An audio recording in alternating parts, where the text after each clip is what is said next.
Hello friends, ഇന്ന് നമ്മൾ നോക്കുന്നത് വീടിൻ്റെ അതായത് സീലിങ്ങിൻ്റെ വർക്ക് മെയിൻ സ്ലാബ് കാര്യങ്ങളൊക്കെ വാർക്കുന്ന സമയത്ത് നമ്മൾ ഫാനിൻ്റെ ഹുക്ക് കാര്യങ്ങൾ കൊടുക്കുന്ന സമയത്ത് പലപ്പോഴും സംഭവിക്കാറുള്ളതാണ്. ഫാനിൻ്റെ ഹുക്കിൻ്റെ സൈഡിൽ നമ്മൾ പൈപ്പ് കാര്യങ്ങൾ, അതായത് ഫാനിൻ്റെ ലീഡ് വലിക്കാൻ വേണ്ടിയിട്ട് വയറിങ് കൊടുക്കാൻ വേണ്ടിയിട്ട് നമ്മളൊരു പൈപ്പ് കൊണ്ട് നിർത്താറുണ്ട്.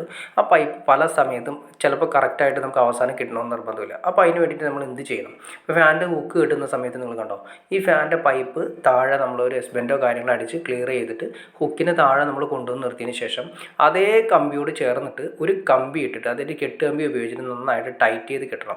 അല്ലെങ്കിൽ എന്ത് സംഭവിക്കുമെന്ന് വെച്ചിട്ടുണ്ടെങ്കിൽ നമ്മൾ വൈബ്രേറ്റർ കാര്യങ്ങൾ, അതായത് ഈ കോൺക്രീറ്റ് ചെയ്യുന്ന സമയത്ത് കോൺക്രീറ്റ് കറക്റ്റായിട്ട് സെറ്റ് ചെയ്യാൻ വേണ്ടിയിട്ട് വൈബ്രേറ്റർ ഇടും. ഈ വൈബ്രേറ്റർ ഇടുന്ന സമയത്ത് നമ്മുടെ പൈപ്പ് കാര്യങ്ങൾ ഇപ്പോൾ ചിലപ്പോൾ വൈബ്രേറ്റ് ചെയ്ത് മാറിപ്പോകാനുള്ള ചാൻസ് ഉണ്ട്. അതുപോലെ തന്നെ തൊട്ടടുത്ത് വരുന്നുണ്ട് ഈ പൈപ്പ് അതുപോലെ തന്നെ കറക്റ്റായിട്ട് കെട്ടി വെച്ചിരിക്കുന്നതുകൊണ്ട് എങ്ങനെ വൈബ്രേറ്റർ ഇട്ടാലും ഇനി അതല്ല ഈ കമ്പി അവർ പതുക്കെ, അതായത് 4 ഇഞ്ച് കനം ചിലപ്പോൾ വാർക്കേക്ക് വരാറുണ്ട്. അപ്പോൾ കമ്പി ചെറുതായിട്ട് പൊക്കി കൊടുക്കും മൊത്തം.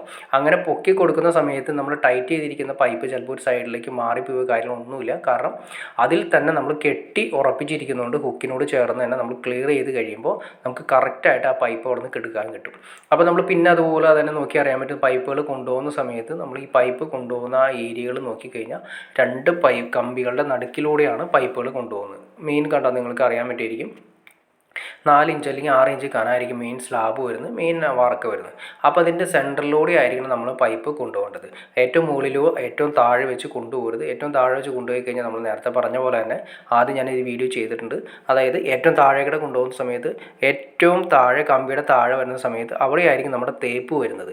അപ്പോൾ നമ്മൾ സീലിംഗ് വർക്ക് കാര്യങ്ങൾ റൂമിലോ അല്ലെങ്കിൽ പറയുന്ന ഏരിയകളിൽ റൂമിൽ സീലിംഗ് ഒക്കെ ചെയ്യുന്നുണ്ടെങ്കിൽ സീലിങ്ങിൻ്റെ പറയുന്ന ജിപ്സൊക്കെ താങ്ങി നിർത്താൻ വേണ്ടിയിട്ട് നമ്മൾ ഡ്രില്ല് ചെയ്ത് ഹാങ്ങർ ബോൾട്ട് ഉപയോഗിച്ചിട്ട് ഡ്രില്ല് ചെയ്യുന്നത് ചിലപ്പോൾ കറക്റ്റ് പൈപ്പിലായിരിക്കും വരുന്നത്. അപ്പോൾ നമുക്ക് അറിയാൻ സാധിക്കില്ല.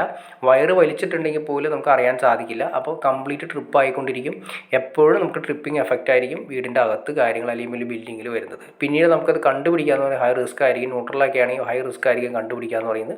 അപ്പോൾ അതൊക്കെ ഒഴിവാക്കാനായിട്ട് നമ്മൾ ഈ പറഞ്ഞ ലെവലിൽ 2 കമ്പികളുടെ സെൻറ്ററിലൂടെ, അതായത് 4 ഇഞ്ച് കനം അല്ലെങ്കിൽ 6 ഇഞ്ച് കനം വരുന്ന 2 സെൻറ്ററിലൂടെയാണ് നമ്മൾ പൈപ്പ് കൊണ്ടുപോകേണ്ടത്. അപ്പോൾ ഈ പറഞ്ഞ ലെവലിൽ നമുക്ക് അത്യാവശ്യം ഒരു ഡ്രില്ല് ഒരു 2 ഇഞ്ചൊക്കെയാണ് നമുക്ക് മാക്സിമം, 1.5 ഇഞ്ച് 2 ഇഞ്ചൊക്കെയാണ് മാക്സിമം നമ്മൾ ഡ്രില്ല് മുകളിലേക്ക് കയറ്റി വിടുന്നത്. അപ്പോൾ ആ സമയത്ത് ആ പൈപ്പിൽ കൊള്ളാതെ നമുക്ക് നല്ല ലെവലിൽ തന്നെ നമുക്ക് കിട്ടും. അതായത് പൈപ്പിൽ ഒരിക്കലും ഡ്രില്ല് കൊണ്ട് വിറ്റ് കയറി ആ പൈപ്പിൻ്റെ അകത്ത് കിടക്കുന്ന വയറുകൾ അതിൻ്റെ ശേഷം പോയി ട്രിപ്പ് ആവുന്നൊരവസ്ഥ ഇല്ലാത്ത ലെവലിലേക്ക് നമുക്ക് മാറ്റിയെടുക്കാൻ സാധിക്കും. അപ്പോൾ നമ്മൾ ഈ വാർക്കയിൽ പൈപ്പ് ഇടുന്ന സമയത്ത് ഇങ്ങനെയുള്ള കാര്യങ്ങൾ ശ്രദ്ധിച്ചാൽ ഭാവിയിലേക്കാണെങ്കിൽ പോലും വീട്ടിൽ വരുന്ന ഭയങ്കരമായിട്ട് വരുന്ന കംപ്ലയിൻറ്റ്സ് മാക്സിമം ഒഴിവാക്കാൻ സാധിക്കും. കംപ്ലയിൻറ്റ് വന്നു പോയതിന് ശേഷം പിന്നീട് നമ്മൾ ആലോചിച്ചിട്ട് യാതൊരു കാര്യമില്ല.